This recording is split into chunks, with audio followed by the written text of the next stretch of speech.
I was just telling some of the corporate team about this beautiful glass cleaner. If you got whiteboards, I just discovered this by accident. Best way to clean a whiteboard, you can write on it immediately. Windex, you got to wait like 10, 15 minutes. All the whiteboard cleaners cost 3 times as much. Can't write on them right away. This stuff, man.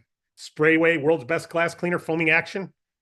I won't do a demo. This is not an infomercial, but I'm excited to tell you that I'm excited about that because you can clean a board every day and wipe on it write on it without worrying about any issues. So if you use whiteboards, get your Sprayway. No, it's not a new product for marketing. All right, hey, let's get into it. I wanted to commit to being in and out in 15 minutes on these tips. But this tip right here is what got me out of General Motors. This tip that I'm going to talk about is what was happening when I was a part-time agent and became a full-time agent within 3 months of implementing this tip. So this is not a joke. This is very serious, even though we're doing it quick, even though I have an enthusiasm level that may be a little amped up. That does not mean this is not wisdom and legitimate a strategy that, you know, they call them hacks today. Back then, they just called them principles of success. So this is a principle that I implemented that caused me success. All right. It wasn't my skill. It wasn't my will, right? It was my will because I did it. All right. But before I get into it, I wanted to show you something real quick. When you enroll a new person, and some of you already know this, but I'm going to show when you enroll a new person, this is you, and you enroll me or anyone, don't forget, as the enroller right now, no matter what, you automatically get 10% minimum of their base commission. All right. So if I go out and get a five, let's say I just earn a $2,000 commission for simple, you make 200. If I earn a $5,000 commission, you make 500, right? Or you can get 25% of that. How? By being engaged. Remember, we'll watch the account plan if you don't know it. Or you can get 50%. This is your personal commission on your enrollers, or you can get 50% of that 2,000, 1,000. So 200, 500, or 1,000 is dependent upon whether you have created triggers, whether you've triggered for yourself, engaged or amped, right? That's what triggers what you earn here. But is there good money either way? Yes. Now, as I build a team, you can earn overrides. First of all, you get paid through 7 levels in the residual side, and there's residual revenue on every funding. So you get some of that too. But for overrides, you also get DAC 1, DAC 2, and DAC 4 overrides on people you personally enroll and people in their team, not under someone else at that same rank. So if I get a client, you make money, well, I become a DAC 1. So now I'm getting an override, but everyone below me, if you're a DAC 2 and a DAC 4, you're making 20% of their pay, of their base commission. If you're a DAC 4, just by having 4 clients with a certain minimum size, you're a DAC 4. You now get overrides through infinity on your team until someone else reaches DAC 4. If this person eventually becomes a DAC 4, then you don't get overrides on this team anymore. The overrides go to this person, right? Because they're a DAC 4, even if you're a DAC 4. So if you're a 4 and they're a 4, you don't get overrides because they're getting them.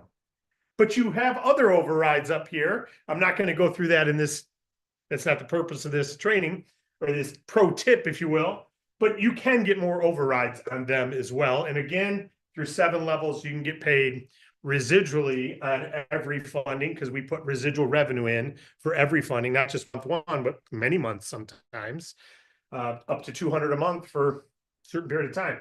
So you can get overrides on the residual as well. But the key is if you introduce new people, every new person you introduce is like a revenue sharing investment you made. I've told some of you I'm an investor in other sideline businesses. And as an investor, I always work it out where I get revenue sharing, not profit sharing, because there's no guarantee that profit sharing will be distributed, nor is there guarantee there'll be profit, but there's always guarantee there'll be revenue. So my belief is I don't want to invest in a business unless I can get a percentage of the revenue every month. And so now it's an investment that I see if it grows, I benefit. If it doesn't grow, I lose. But if it grows, I benefit. Well, isn't that what this is? That's why I love referring a new person, because every time I introduce a new person, it's someone I can invest my time in that I don't have to invest money in. You may go, oh, I'd love to have the opportunity to get a percentage of a coffee shop sales or a pizza shop sales or an Italian restaurant sales or a roofing company's sales. I wish I could get a piece of all that. I wish I had money to buy into all those. You got it even better. You can introduce someone new here. They're a business funding entity and you get revenue sharing on them. Is that not spectacular?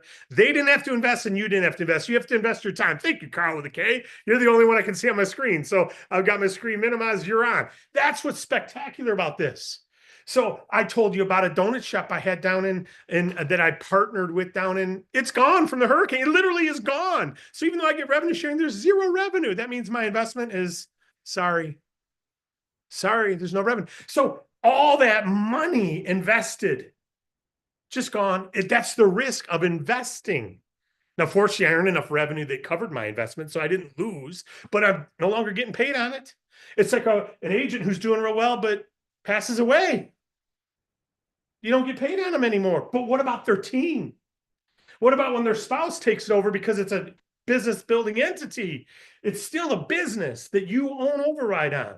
Just like if the owner of that pizza shop that I'm a partner in running, if he passes away, well, then who's going to run the pizza shop, right?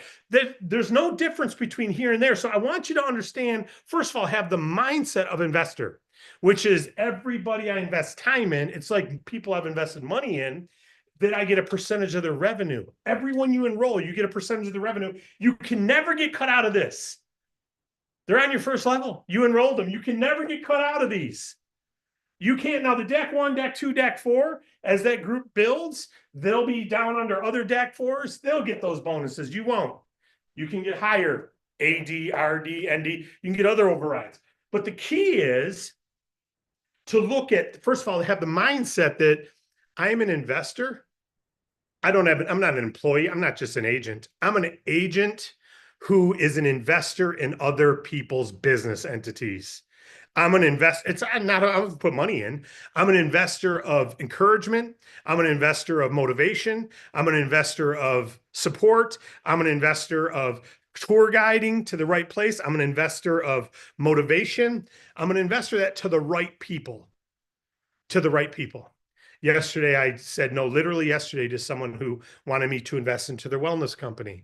And I told him I won't do it unless it's revenue. He agreed to give the revenue. He agreed to do all these other things that I asked for, take our payment processing, required be our payment processor. There's other things that we had worked out. I even said, I'm going to make sure the payment processor pays me a percentage of your sales instead of you getting it and having to get you paid. He agreed to all that. But when I looked in the business, I said, yeah, it's not, I don't think it's going to produce much. So I'm at a high risk here of losing. So I just got to be honest and say, it's not the right place to invest my money. Guess what? You're going to have some people you recruit. You're going to have to do the same type of assessment. Is it the right person?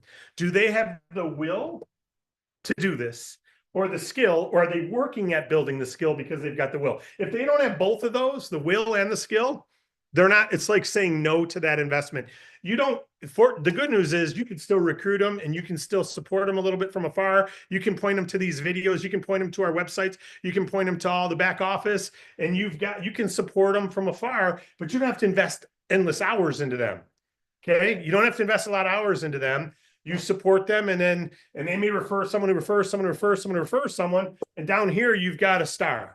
And then you taproot, it's called. You go down to the bottom, you go down further, and you find that person, and you get to know them, and you work with them. Now, knowing this logic, knowing how you can, each one of these people you personally enroll is a business you get revenue sharing on forever.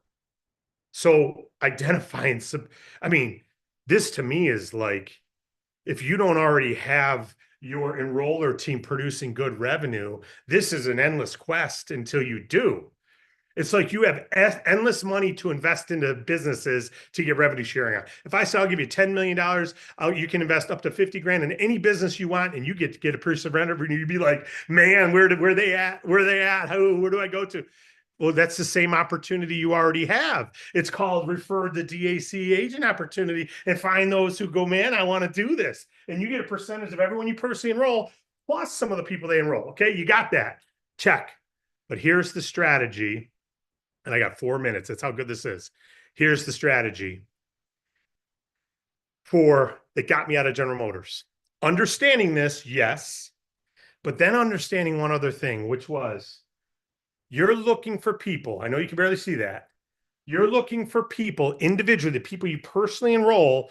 Your message to them is you're communicating, you're looking for people who want to lead and develop a local area. Right? Say that to yourself. If that's not said in every approach you have, I'm looking to identify people to help. I'm working on national expansion. So I'm looking for people who who believe in what we're marketing, want to refer it, but also would love to lead and develop a local area. Lead and develop a local area. When you say that, you've got a different bigness of the opportunity. It's not a commission opportunity. It's not just even an enroller opportunity. It is a person who's a coach mentality, a person who's got the will to lead others, a person who's got the will to take responsibility for an area, a person who's got the will to understand the business real well. They're going to dig in. If they want to lead and develop an area, they got to know all about the funding. They all got to know about all the process. They got to know about how the commissions are sent out and when they're sent. They want to know all kinds of stuff. Just think of the hunger there. Just think of that hunger. Why do we loan money to businesses who've already got track records and revenue? Because they've already proved they've got the hunger. They're already producing revenue. You know how many businesses never get to 10,000 a month or 20,000 a month? Many never get to 20,000 a month. So that is the first, the risk goes away when you start saying, at least it lowers. So when you tell people you're looking for someone to lead and develop an area, you identify them, you bring them. Now that starts with you. Do you want to lead and develop an area? Do you have the will and skill to lead and develop an area? So what we're going to do on these calls is we're going to talk about how to be a local area leader. That's what the Tuesday calls and the Monday calls are about. Okay, we need more time for team training because we're not out on the roads with everybody. We're not in this Zoom world. We're not living in a local training center where people are coming every day and we're duplicating 30 people who go and they fly to other cities from one little training center. You got 30 cities. So this is the training center, which means we're going to do a lot more on Mondays and Tuesdays about what we would do if we were in a local training center. So the first thing is this: lead and develop an area. That's who you're looking for. Now, I remember when I was at General Motors and I was going up to Mount Pleasant, Michigan, and I lived in Sterling Heights, Michigan. And my mentor came in from Montana because he was looking for people to lead and develop an area. And we were in a little training center. I was a desk holder, part-timer. And he was at the meeting. He's like, "You're going to Mount Pleasant to do a meeting at that college, Central Michigan?" I said, "I am. I got a guy up there who's seems pretty serious." And he said he's in a fraternity and he wants me to come to his frat house and tell some people about it. And he's like, "Hey, that's great. This is how you're going to do it." And I did. He goes, "Yeah, I want you to do the presentation again that we're doing at 1 o'clock today." So I did it, and he critiqued it afterward. He goes, "Listen, you're giving great information, but you're not looking for leaders. You're not communicating anything about the leadership opportunity that exists here. You're only communicating the facts and the figures about the business. And that's great. And you do an amazing job. I can tell you believe. But until you tell people that you're looking for people who want to lead and develop and take that responsibility, you won't have people who duplicate very quickly because they don't know that's part of their role. So lead with that role. So when you go to Mount Pleasant, say, "Listen, I don't live here." And it was real easy for me to say because I didn't. "I don't live here, so I need to identify someone tonight who wants to lead and develop this area." He goes, "Now you do the presentation at 7:30 at night, and then you tell everyone you're going to be back at 10 a.m. the next morning. And you tell them if they want to be one of those people lead and develop the area to come back at 10 a.m. So fine enough. I did the presentation. I ended, said, "I'm looking for people who want to lead and develop an area." And that business costs $500 to $5,000, right? And so I said, "I know you guys are all in college." And I was literally in the classroom. We didn't do it at the frat house. We did it in a classroom. These are all freshmen to seniors in college. And they don't have money, right? They don't have money to buy a beer, let alone $500 to get into my business, right? But doesn't matter. Doesn't matter. I found a way. They got credit cards. They got parents, right? Whatever. So do the presentation. I say, "Tomorrow I'm going to be back here at 10 a.m. We're going to do a little get started training for the leaders who want to help lead and develop Mount Pleasant because I live in Troy and I'm looking to get out of General Motors or wherever I lived at the time. Doesn't matter." And the next morning we had 13 people there who want to lead and develop the area. Within 3 weeks, we had an office open. Those 13 had turned into 40 or 50. I was up there every weekend. I was going up there at night. And all I said differently between the 90 days prior to that and that day was what I just said here. And I meant it because I didn't live there. Part of the thing was it was truthful. It was truth. It had to be truth. And as soon as it was truth, and as soon as I said it, and as soon as my mentor told me, so I'm telling you what I was told, you got to add this part to your conversation, or you'll never find people who want to do it. And you know what? Those people that got in those 13, I still earn residual income on some of them today. That was in 1991. Still today, some of them are still in my team or in a company I used to be in that I still earn overrides on.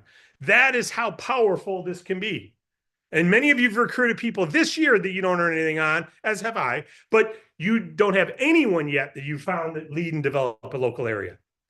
Maybe you're not talking about it. So we're going to spend some time on Mondays and Tuesdays talking about how to find those right people and then what to do with them and what you need to do to lead and develop an area. And it starts with being able to do presentations, get started trainings, game plans, understanding all of our processes and funding, be able to answer questions. It starts with you taking the responsibility to have the will and the skill to lead a local market. But it starts with will. If you got the will, we'll provide the skill. It's all systematized. It's pretty simple.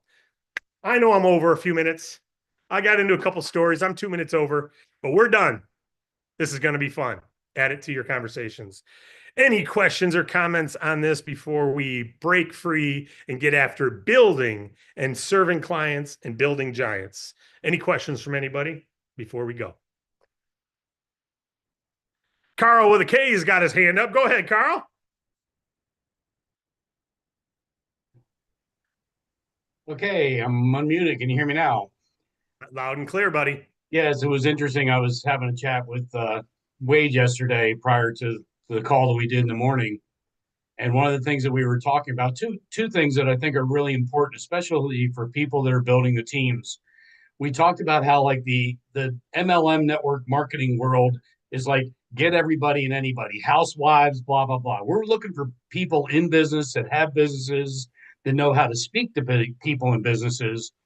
And one of the things that I've been getting the greatest result with, I just broke 10 agents this morning, personally signed, Congrats. just a few minutes ago in 30 days. And one of the things that I'm finding is so powerful is when I'm talking to these people is I literally tell them that I'm looking for 10 individuals that I can help to get to $10,000 a month income.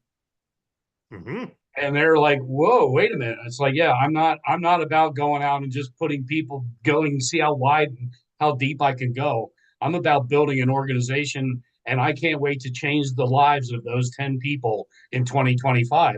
And when you share that with that kind of love and passion, people follow and they'll do the work if you help them, if you make sure they're trainable, coachable. I start out with an email that says, please add me to your address book and reply. That's number one to see if they can even follow directions. And I still have people a week ago haven't replied to that email. They're down here on the list. The ones that do it right away are up here. So Love just it. my share. Carl, love it. Thank you, buddy. Appreciate it. And you know, one of the things you're going to really appreciate, as is everybody, when our learning management software goes live, it'll still be free, but they'll have to have already gone through training before they are an agent.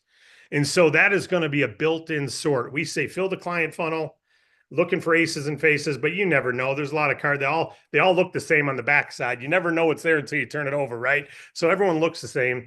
But when they go through that learning management software, there's going to be a lot of crap outs. There's going to be a lot of people who don't finish it. You can choose to follow up with them. It's like someone stalling during the application for funding. People will stall during the application for joining the business, but just like they don't answer your email, maybe they haven't saw it, or maybe they just don't care to answer the email. Either way, you know that lowers your priority level for them. Same thing with the LMS. People go through it with flying colors. We're going to be giving you a gift of, here you go. Here's someone who's already trained. They already get it. They don't have all their training, but they have all the basics they need, and they've demonstrated a level of commitment before saying yes, other than just filling out their name and address. Thank you, Carl. Any other questions from any other ones or comments or anything before we part ways? All right. Well, God bless you all. And we'll see you tomorrow. Funding tip, 15-minute funding tip with Wade Cordell tomorrow. Come on back, or at least